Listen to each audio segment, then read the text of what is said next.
आसमान में पटाखों की गूंज और रंग बिरंगी चिंगारियां देखकर कई लोगों को वाह वाली फीलिंग्स आ रही होगी।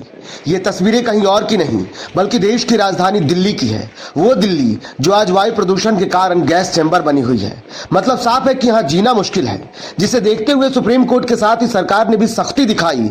दिल्ली में पटाखों की बिक्री नहीं होने का दावा किया जाता रहा, बावजूद दिल वालों की दिल्ली की दिवाली का रंग पटाखों के बिना अधूरा नहीं रहा और खूब आतिशबाजी हुई।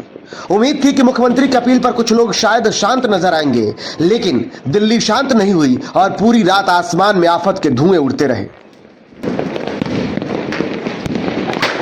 देर रात जब सांस लेने में तकलीफ होने लगी तो सीएम केजरीवाल के हाल में दिए गए दावों और वादों का बयान झूठा लगने लगा। पर लग रहा था शायद लोग इसी बयान को याद कर पटाखे जलाने से बाज नहीं आ रहे, जिसका नतीजा हुआ कि दिल्ली में वायु का प्रदूषण लेवल 1000 के करीब पहुंच गया। तो लगभग 30% प्रदूषण में कमी आई है। एक और आंकड़ा मैं देना चाहता हूं कि 2016 में प्रदूषण के हिसाब से अच्छी हवा 109 दिन होती थी। 365 में से 109 दिन अच्छी हवा होती थी। ये संख्या बढ़ के 163 हो गई है। अब अगले दिन सरकार सफाई देती नजर आई, बधाई भी दिया, लेकिन ना ही अपने सिस्टम पर सवाल उठाया, ना ही विफलता नजर आई। सच्चाई खुद सुन लीजिए।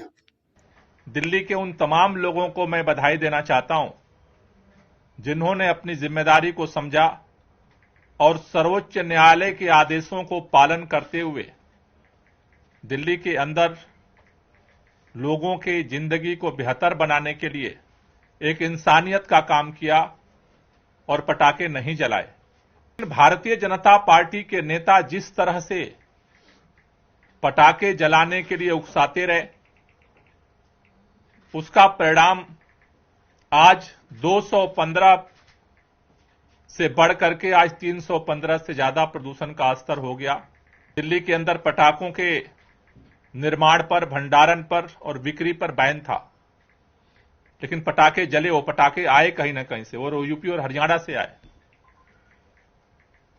उत्तर प्रदेश और हरियाणा के अंदर पटाखों पे अगर सख्ती से प्रतिबंध होता तो वहां भी पटाखे लोगों को नहीं मिलते।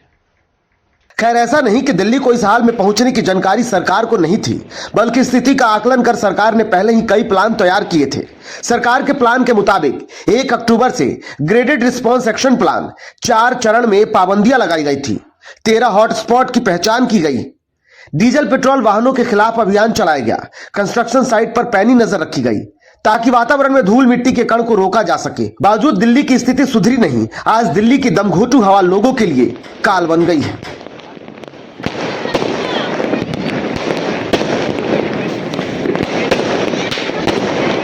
इससे पहले भी साल 2022 में दीपावली पर दिल्ली में AQI 312, 2021 में 382, 2020 में 414, 2019 में 337, 2018 में 281 और 2017 में 319 और 2016 में 431 दर्ज किया गया था।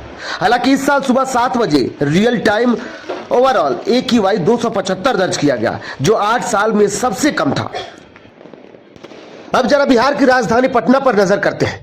दीपावली की अगली सुबह दिल्ली को दोष देने वालों को जरा पटना के AQI लेवल पर नजर करनी चाहिए। यहां सुबह सुबह पटना पूरे देश में सबसे प्रदूषित शहर बना हुआ था, जहां की सरकार के पास न प्रदूषण से बचने का कोई प्लान है, न ही एनवायरमेंट को बचाने की कोई मुहिम। हाँ, सीएम नीतीश के भरोसे जल जीवन हरियाली प्लान सोशल मीडिया पर विकास का आधार जरूर है। हम लोग पर्यावरण को संतुलित करने का प्रयास करेंगे और उसी दिन हमने ऐलान किया कि बिहार में जल जीवन हरियाली अभियान चलेगा। यहाँ की सरकार आज भी वोट बैंक को साधने के लिए जातीय जनगणना पर बहस और युवाओं को लुभाने के लिए नौकरी की पोटली बांट रही है, लेकिन जहरीली हवा से राहत देने के लिए ना सीएम की सुगबुगाहट दिखती है, ना डिप्टी सीएम की बेचैनी।